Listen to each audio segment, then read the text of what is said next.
Okey, Assalamualaikum. Alhamdulillah, hampir selesai kita punya trip touring bersama Velfire kali ni. Kenapa kita guna Velfire? Kita nak try bawa family dengan menggunakan produk ESN engine oil, ESN engine gear. Lepas tu yang ni paling latest, saya try engine fuel octane booster. Yang ni untuk campuran dengan dia punya petrol.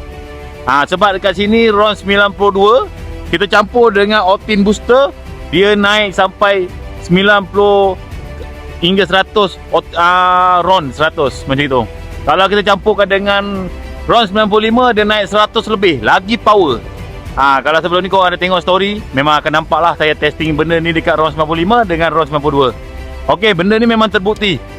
Kereta jadi power, jadi ringan dan best, mantap. Kalau korang nak tahu cerita seterusnya, korang kena follow kita orang punya page. Dan kita orang ada upload satu lagi video trip, panjang punya video, supaya korang dapat tengok kita punya trip daripada susah, senang, happy, macam-macam ada. Okey, jangan lupa like, komen dan share sekali. Assalamualaikum.